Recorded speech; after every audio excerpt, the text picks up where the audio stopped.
Is everything all right?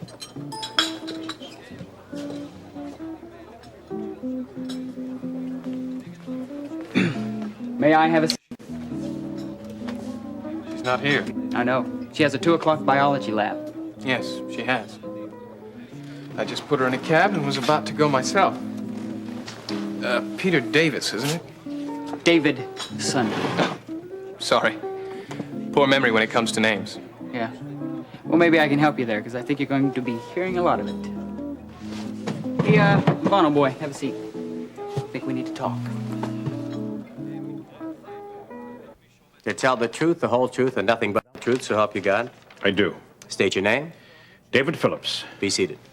Dr. Phillips, would you please state for the record your occupation and your address? Number 22 Colby Place, Kingsley. I'm an obstetrician, but presently in general practice at the Chesterfield Free Clinic. I see. Now, Dr. Phillips, you are on trial for a first-degree murder of your ex-wife, Kate Phillips Carruthers. It is inherent in our Constitution that a man be allowed to face his accusers and to testify on his own behalf if he should so desire. Now, why have you waited until this time to exercise that privilege? Because until my daughter's testimony yesterday, I didn't feel I needed to.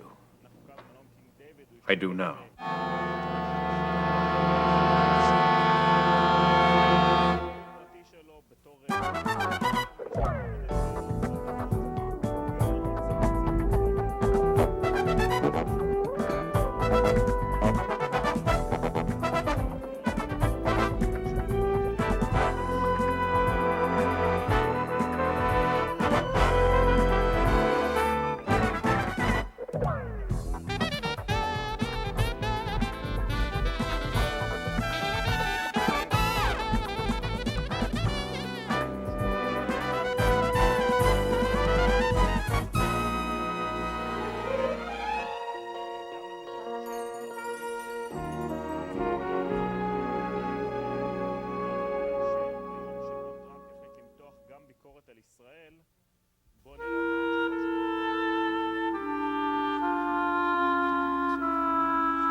Everything Stacy said on this witness stand is true.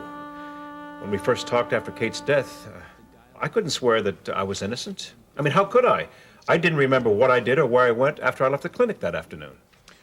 But now you claim your memory's back. How'd that happen? Well, certain testimonies that witnesses gave keyed off my recollection. Okay, Dr. Phillips, let's go back to the afternoon of Thursday, September the 29th, before the evening of the murder. Now, in your statement to the police, you said that you left the clinic at 5:30?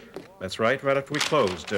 Lucy said that, Miss Figgins, our nurse, said that she would lock up.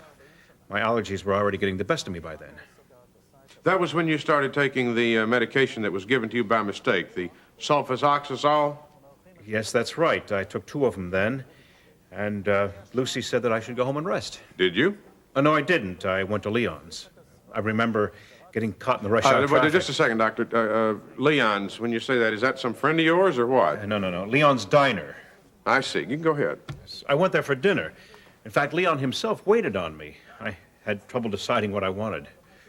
You have a witness then that saw you at Leon's Diner about, must have been what, about 6 o'clock? Well, it was later than that. As I said, the traffic was bad and the weather had turned bad. It was raining. The national news was on the radio when I arrived at the diner. I see what you mean. So that must have been between 6:30 and 7 then. How long did you stay there? Well, it was a little over an hour, long enough to run into Andrea Summers.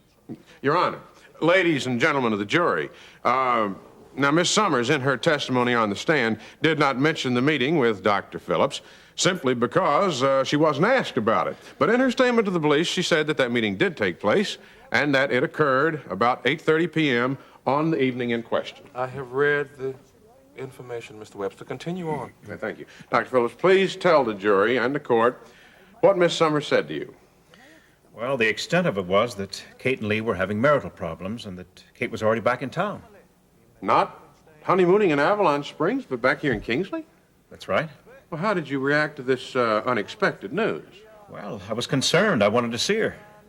Did you want to see her immediately?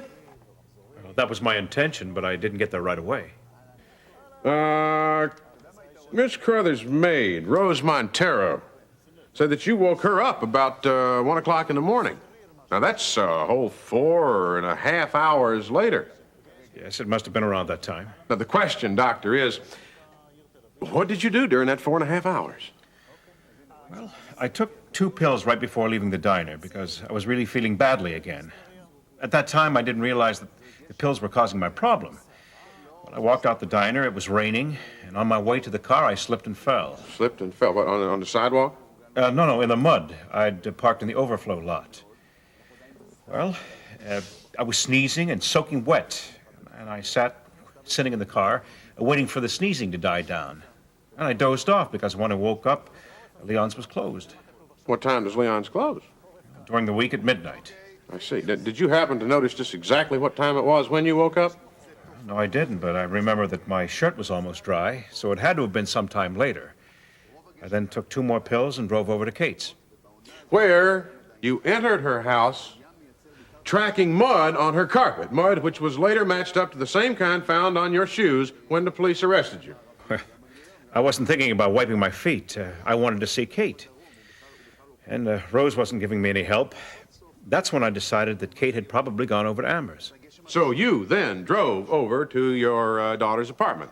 Yes, as fast as I could. It had started raining again.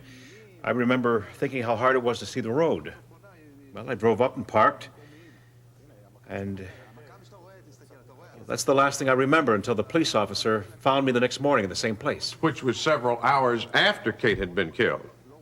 Now, do you have any recollection at all about of leaving your car before the police found you? No, I don't. Do you remember going into Amber's apartment? No. Are you absolutely certain that you did not set foot inside the apartment building itself? I am positive I never left my car. And that explains why there was no mud at all found inside Amber's apartment or in the apartment building. Unlike the case at Ms. Carruthers' house. Your Honor, I don't have any more questions right now. Thank you.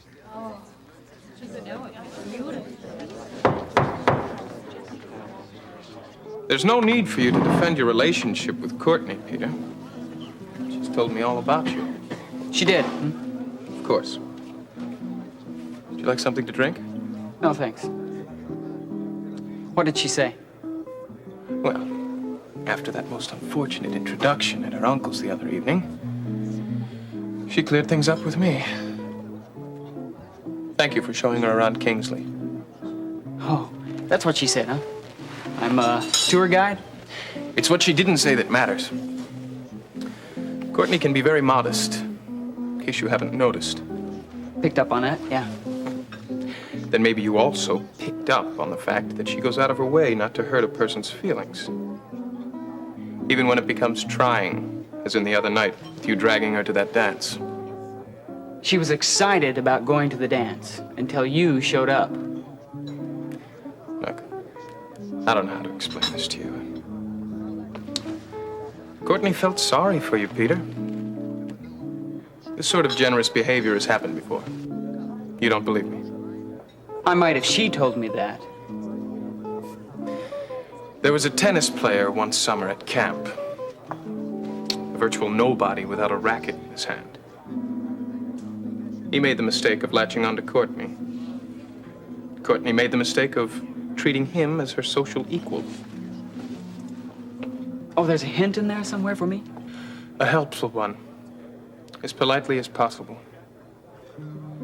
Sticking to one's kind certainly cuts out unnecessary social strain.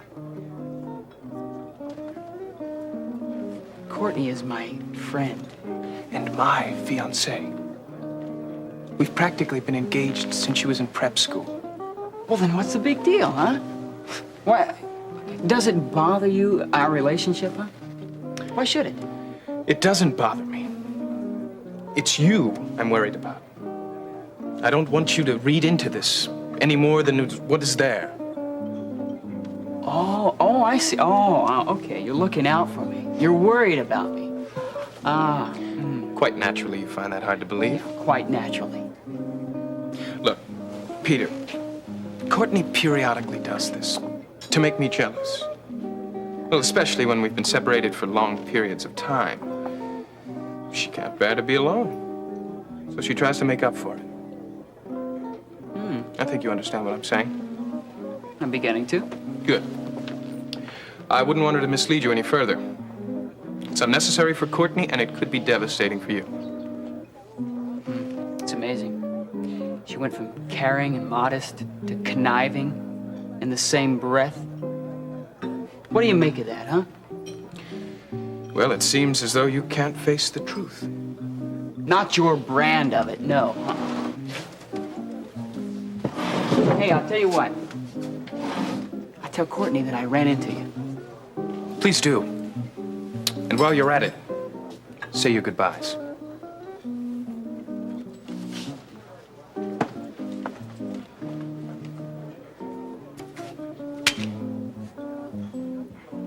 Dr. Phillips, are you familiar with the term selective amnesia? Yes, I am. Would you kindly explain it to the jury? Just exactly what does it mean? Well, I'm not a psychologist, but generally speaking, it means it's the same as retrograde amnesia. A loss of memory for events occurring before the trauma causing the condition.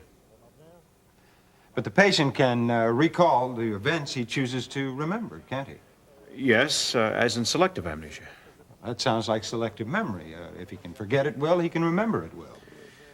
Well, something like that. Your memory seems selective now that it's back. You had a complete blackout for 10 straight hours. And then all of a sudden, you're able to recall specific details on the night of the murder. Well, it wasn't all of a sudden. Some of it came back Well, gradually. it wasn't all of a sudden. Then you don't have total recall. Well, that's not what I'm saying. Well, what is it you're saying, Dr. Phillips? Frankly, I don't follow you. My memory started coming back when I saw Andrea Summers again. And as I said before, seeing her triggered it. And after that, I was able to put bits and pieces back together again. All those lost hours. I've already explained every place I went from the time I left the clinic that afternoon. Yes, you have. What about those 4.5 hours that you said you were sleeping in the parking lot, the overflow parking lot of Leon's Diner? You have witnesses who saw you in the diner. Did anybody see you sleeping in the car? No, not that I know of. Well, then we only have your word for it that you were there that long. I had to have been. You had to have been. You had to have been sleeping in another parking lot another time where they find the murder weapon. Did anybody see you sleeping there? Well, no, but, Well, were you there for 4 hours? 10? How many hours were you there? I don't know. I didn't count them. It was through the night. Oh, through the night. But you didn't even waken once to, let's say, take your medication again. No. Because, as you said, the medication had already rendered you unconscious. Yes. But yet you had the time to drive from Kate Carruthers' house to your daughter's apartment. Did it take that long for the pills to take effect? Yes. Yet you took the same dosage, and you were knocked unconscious almost by the time you got to the car from the diner. Oh, well, that is what you said, isn't it, Dr. Phillips? Well, yes, that's what I said, but, I mean, you have to consider that the... Well, I mean, I'd like to explain that Well, what would you like to explain? Would you like to change your testimony? No. Objection, Your Honor. Prosecution is not allowing the witness time to answer the question. In addition to that, he's leading him. Objection sustained. Do you know what you're asking the jury to do, Dr. Phillips? You're asking us to believe in your memory the night of the crime. And your memory is impaired by a drug.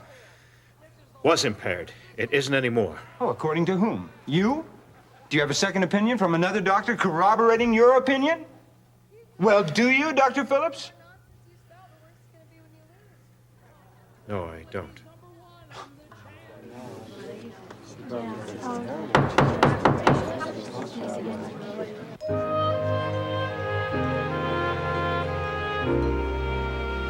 No, Ben isn't here, but even if he were, he wouldn't run you off. Well, I can't be too sure about that. Doug's told you the whole story, hasn't he? What story? You've been talking to Doug? Oh, I guess you don't know then. Well, not. Listen, could I have something to drink? I've just been under such pressure lately. Would you like some coffee? Well, if that's all you have. Okay. Well, sure, I'll put some on.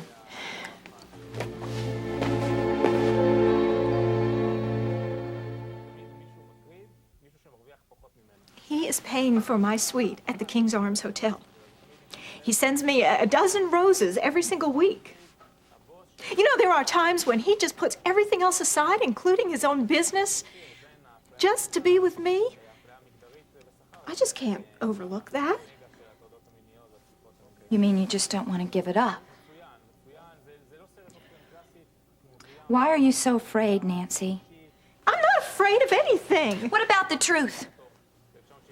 Aside from the fact that Ben saved your life, can't you see what you're doing to his career as a doctor? Don't you see that I deserve a chance at happiness just like everyone else? But you have a chance. Yeah, sure, if I make it myself. I don't care whether Dan wants me. I want him. Well, he is not yours, Nancy. No matter what he has told you about divorcing his wife, you've seen them. You've seen how they carry on. Now he is lying to you. That's not necessarily so. Nancy. I don't care what you say, Lori. I need him. Mrs. Lucas, Yes, Mr. Carpenter, did you need me? would you mind explaining this? I don't understand. How did my unlisted telephone number get on this solicitation? I don't know. I certainly didn't hand it out. Well, the museum got a hold of it, and they say here that a Jeremy Lancelot is going to contact me. Oh, yes, Mr. Lancelot. Oh, then you did give the number out. No, I did not, but your brother did. Preston? Yes, he had me place the call and said that Mr. Lancelot would be working for you, sir. Working.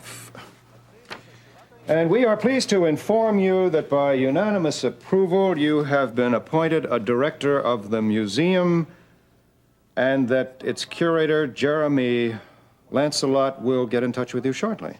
You're actually going to be on the museum board. Oh, it certainly seems so, wouldn't it? Oh, I think it's absolutely marvelous. Oh, I didn't know that you were a patron of the arts. Oh, yes, there's a few I like, El Greco and Raphael, and of course, Gainsborough. But I'm not so keen on that modern bent. A bit too vague for me. Well, when I make my first official tour of inspection, why don't you come along? You might see something you like. Oh, you don't mind? Well, I don't see why not. After all, they've given me this job. Let's make the most of it.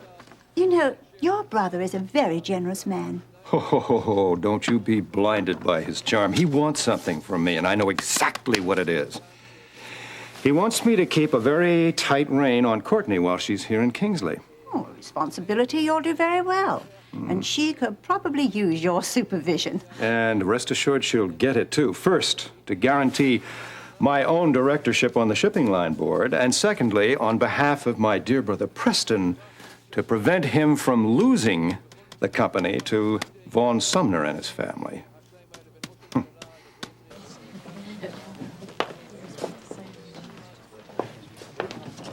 Harold, No comment. just tell me, who's going to be your next witness? No comment, Gene. Well, then tell me this. Was it really Dave's idea to testify or yours? Gene, just read the transcript, okay? Thanks for nothing. You're welcome. Maybe next time, Gene. Yeah, sure. Maybe next time. See you later.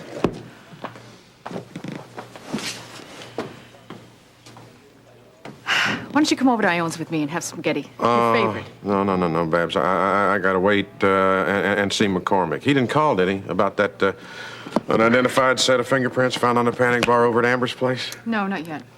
I wonder what's taking him so long. Well, you did say it could belong to anybody with 2 hands and 10 fingers. It could take some time. Babs, we're running out of time. We are out of time. I don't have any more magic witnesses to pull out of my magic hat. Yeah, but the fight's not over yet. I mean, you still got your sleeves rolled up. You're not going to quit now, are you? No, that's not my style, even when I'm taking a beating. Well, we could use a miracle. Yeah, big one. According to Ione, that's the only kind there is. Well, I'll see you back at the office. Yeah. You're still the best lawyer this side of the Supreme Court as far as I'm concerned.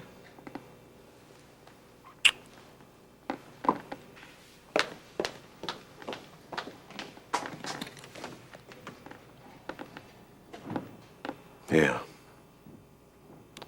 big miracle.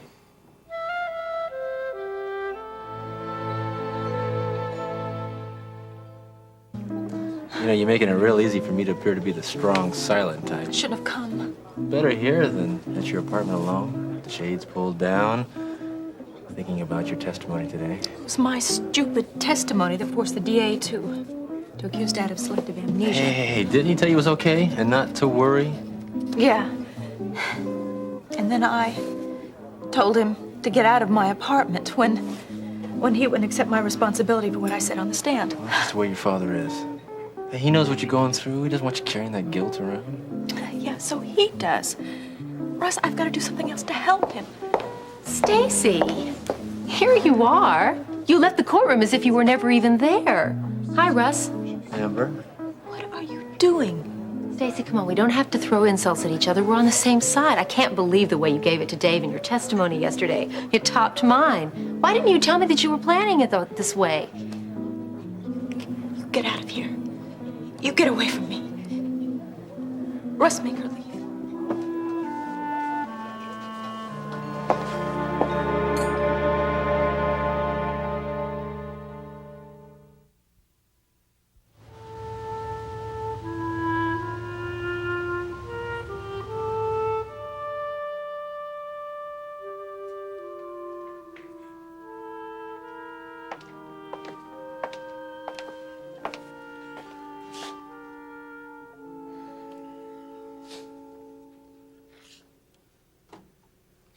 I hear that you take care of your own.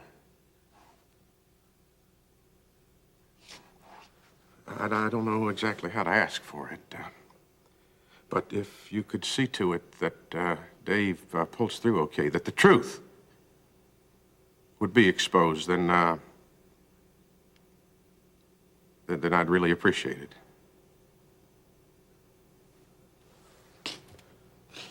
I hear you're the best judge of all.